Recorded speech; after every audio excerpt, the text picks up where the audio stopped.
wanita itu seperti kaca, uh, diselingkuhin sekali dua kali masih dimaafin, tapi kalau udah berkali-kali ya suruh suruh maafin lagi ya maaf maaf aja. Namanya kaca. Kaca itu kalau udah retak ia akan ratak selamanya. Kalau suruh ntar kinclong lagi kayak seperti baru nggak bakalan bisa. Jadinya sekali wanita disakitin dia akan pasti akan bekas di lukanya itu, pasti akan bekas, nggak bakalan hilang sampai.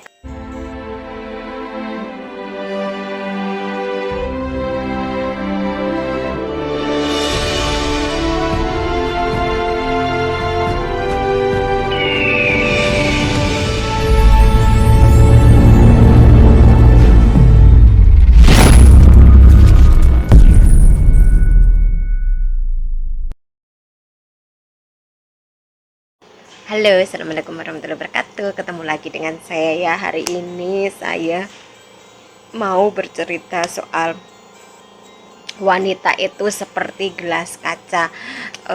Ini sebelum menonton video saya berikutnya, berikutnya. Sebelum menonton video saya, alangkah baiknya saya ngingetin ini adalah sebuah cerita. Apabila ada kesamaan dengan cerita saya, berarti kebetulan. Ya maaf apa aja, bukannya apa namanya kadang kan sebuah cerita kan kadang tak ambil dari cerita nyata ya, kadang ada yang sama antaranya cerita hidupnya si A, si B, si C, kadang ada yang sama lah. Namanya juga dunia, banyak orang kayak gitu ya. Kalau ada salah-salah kata saya minta maaf kayak gitu ya. Kenapa saya bercerita soal wanita seperti gelas kaca itu karena apa? Gimana ya, namanya wanita kan ya pengen dilembutin, pengen disayang, pengen dimanja, ya wajar-wajar semua wanita juga pengennya kayak gitu. Nggak ada wanita yang pengen disakitin, itu nggak ada. Semua itu pengen disayang, pengen diperhatikan, semua wanita kayak gitu ya. Ini berawal dari cerita cerita temen saya ya. Ini antaranya si wanita sama si pria kayak gitu ya. Ceritanya begini, si wanitanya itu kebetulan itu tipe ya agak tipe setia lah kayak gitu. Tadinya si prianya juga tipe setia, tapi ada yang lebih menarik, ada yang lebih buhay, ada yang lebih kinclong, ada yang lebih ya gimana kayak gitu. Namanya wanita kalau udah melahirkan kadang kan kayak badan kayak apa, kadang ada yang melar, ada yang enggak, tergantung tadi oroknya itu. Dulunya itu emang kalau udah dianya dilihat bisa gemuk, ntar habis lahiran juga malah tambah gemuk. Kalau kecil ya agak gemukan kayak gitu, nggak ada kalau habis lahiran terus masih kecil aja kayak apa, gitar gitar Spanyol itu susah kayak gitu ya. Kalau perempuan kayak gitu beda. Kalau yang banyak duit kemungkinan bisa kayak gitu ya, tergantung orangnya. Tapi kalau orang biasa-biasa kayaknya susah kayak gitu ya. Eh, Terus si gini aja, si wanitanya itu pergi jadi TKW ya. Otomatis kan yang cowoknya kan di rumah sama jaga anak ya. Kadang ya dianya kerja apa aja serabutan kayak gitu ya. Tadinya setahun 2 tahun ya biasa, nggak ada masalah apa-apa, nggak ada masalah apa-apa kayak gitu. Otomatis kan yang perempuannya kerja kerja kerja bambu di sini aja lah biar gampang ya. Kerja bambu di Taiwan itu kan kirim duit tiap gajian, kirim duit tiap gajian, kirim duit. Dia percaya sepenuhnya sama suaminya kayak gitu. Soalnya kan apa ya, ya dia mikirnya suaminya nggak aneh-aneh, atau juga selama ini juga nggak aneh-aneh tapi kayak gitu. Tapi dengan seiringnya berjalannya waktu ada aja yang menggoda suaminya, karena di rumah kan kelihatan udah punya ini, udah punya itu, udah punya ini, udah punya itu. Jadinya itu ada aja godaannya ya yang menggoda itu ya tambah cantik, tambah aduhai, tambah bahenol atau tambah gimana kayak gitu ya. Eh, Namanya penasaran si cowoknya itu ya selingkuh sekali kayak gitu. Selingkuh sekali nggak ketahuan kayak gitu, lama-lama namanya selingkuh berkali-kali atau enggak, maksudnya hubungannya nggak sehat ya, ada orang yang kelihat lah ibaratnya tetangganya atau siapa tanpa tidak sengaja, otomatis yang tetangganya itu kasihan sama si istrinya yang udah banting tulang perantau kirim duit kok suaminya tega banget nyelingkuin si bininya ini. Otomatis kan ada yang dikasih tahu suamimu kayak gini gini gini gini gini gini gini, tapi si istrinya itu nggak percaya kayak gitu, nggak percaya, nggak mungkin lah suami saya kayak gitu, mikirnya dia kayak gitu ya. Terus berulang kali orang ngingetin itu kayak enggak apa sih, dikoloin nama tetangganya itu, si istrinya itu enggak percaya. Lama-lama giliran dia dia pulang berapa hari itu, uh, mau pulang kan ngasih tahu kalau mau pulang kayak gitu ya. Otomatis ya berapa berapa hari itu, kok berapa hari, pokoknya itu iya dia mau pulang kayak gitu ya. Giliran udah pulang suruh jemput, ini nggak dijemput ya. Otomatis daripada dijemput mau alasan suaminya katanya saya lagi kerja di sini jadinya nggak bisa jemput kayak gitu ya ngomongnya.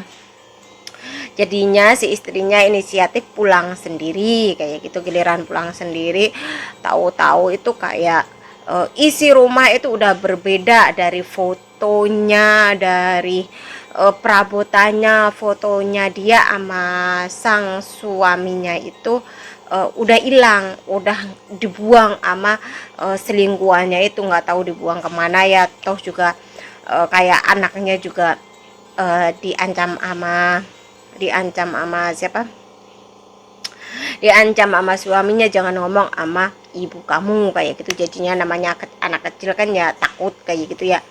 Giliran dia pulang ketahuan banget kan, udah kelihatan dengan mata kepala sendiri kalau si suaminya itu selingkuh. Gimana rasa hancur minanya, kayak apa itu, kayak disambar petir langsung di kepala, kayak langsung ditusuk sama pisau yang sangat tajam, jelek di jantung. Kayaknya itu kayak mati berdiri lah ibaratnya, ngelihat suami selingkuh di depan matanya sendiri. Orang ngomong apa dia nggak percaya, masih percaya sama suaminya, padahal kalau orang lain udah nasihatin gini-gini nggak percaya sama sekali. Giliran dia lihat di kepala matanya, rasanya kayak gimana, pengen pingsan rasanya, mati berdiri. Gimana rasanya ngelihat suaminya dipelukan orang lain. Terus giliran dia marah kan, otomatis nyampe rumah dia marah-marah kan, otomatis marahnya ya nggak ketulungan lah. Namanya orang diselingkuhin kan pasti marah, gimana nggak marah. Ibaratnya kerja seumpama 3 tahun duit dikirimin semua, nggak taunya itu ya buat selingkuh kayak gini tuh. Giliran dia minta nggak dikasih, malah suaminya marah-marah, katanya nggak kamu itu nggak punya tanggung jawab sama sang suami, yang bisa itu mah orang lain, katanya kayak gitu ya. Terus pokoknya diminta duit, diminta nggak dikasihin, ngomongnya itu ngalor gitu lengitan ngulon, pokoknya ngomongnya itu ke mana-mana. Pokoknya suaminya nggak mau ngalah, istrinya nggak mau ngalah ya, jadinya berantem gede-gedean kayak gitu ya. Alhasil mau gimana dia minta duitnya juga nggak dikasihin. Ibaratnya udah nasi udah menjadi bubur, dia kecewa berat. Otomatis dia bawa anaknya doang, dia pergi dari rumah yang dia bangun sendiri. Dia bangun rumah sendiri sambil membawa anaknya dengan tangis air mata. Ya, kecewa berat kayak gitu, tangis, nangis nangis air mata, nangis darah kayak gitulah ibaratnya.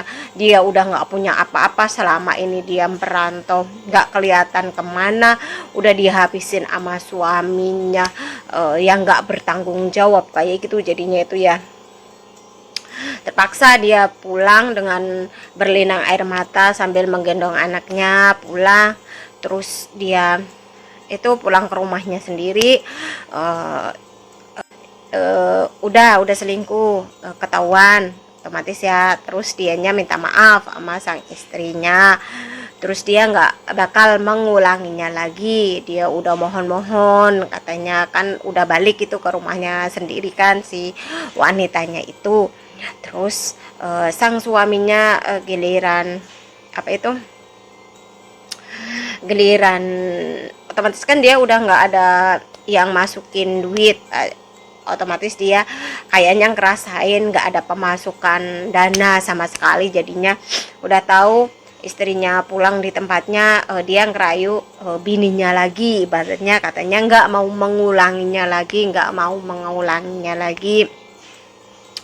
uh, otomatis kan, ntar saya mau berubah, pokoknya saya mau berubah, nggak bakal tak ulangi lagi, katanya ngomongnya kayak gitu. Udah kayak gitu kayaknya sih istrinya itu masih sayang, jadinya balikan. Oke, nggak apa-apa kayak gitu, udah balikan, udah nggak punya duit lagi, dianya berantau lagi ke sini. Habis merantau lagi ke sini, katanya nggak mau mengulanginya lagi, nggak mau mengulanginya lagi, tapi tanpa sengaja otomatis ada orang yang ngasih tahu dia lagi, katanya suami kamu selingkuh. Otomatis sekarang udah kedua kali ya, percaya aja, soalnya yang udah tapi giliran suaminya ditanya yang gelibet enggak karuan ngomongnya, enggak, tapi dia udah pernah disakitin. Jadinya ya biarpun ngomongnya ogah, tapi kan namanya kaca ya, biarpun kaca kalau udah retak mau dipulihin jadi halus lagi nggak bakalan, pasti masih ada bekasnya kayak gitu ya. Pokoknya berkali-kali dihianati dia masih mau memaafkan, berkali-kali dia mau memaafkan, lama-lama ya giliran temenku udah nyampe sini berapa kali dihianati ya dia langsung gugat cerai dari sinilah ibaratnya kayak gitu. Ngapain ibaratnya suami nggak bertanggung jawab, cuma pengen grogotin hasil duitnya dia kerja ini ibaratnya kan kayak gitu. Mending mah mikirnya dia mikirin anaknya aja, masa depan anaknya, udah itu cukup kayak gitu ya. Udah cukup sekian video saya, bisa diambil kesimpulan.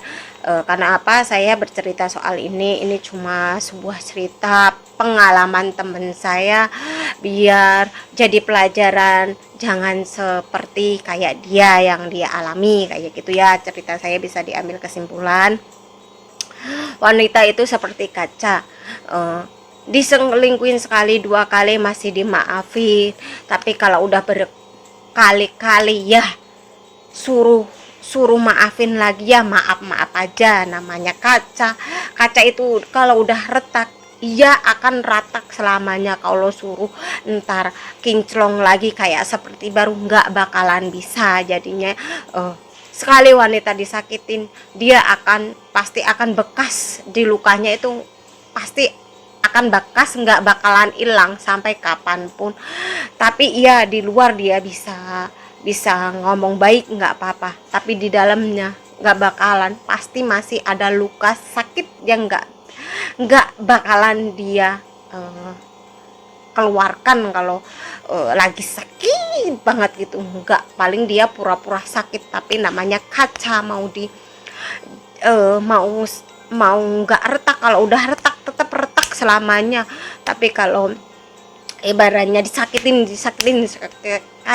disakitin, udah retak disakitin terus lama-lama hancur pecah, udah meledak, ujung-ujungnya apa, minta pisah ya. Kalau udah minta pisah kayak gitu ya introspeksi diri lah ibaratnya. Sang wanitanya udah berusaha biar nggak pisah, tapi sang prianya nggak ada berubahnya, buat apa. Terus eh, jadi sang laki-lakinya itu cuma mementingkan dirinya sendiri, nggak mementingkan, nggak mikirin anaknya, mikir istrinya kan kasihan anaknya jadi korban. Dia pengennya orang tuanya utuh, tapi kalau suaminya kayak gitu ya kasihan anaknya lagi jadinya kayak gitu ya. Cukup sekian itu video dari saya. Apabila ada kata-kata atau omongan yang menyinggung perasaan teman-temanku semuanya, saya minta maaf yang sebesar-besarnya. Terima kasih, sampai ketemu di video saya berikutnya. Dadah.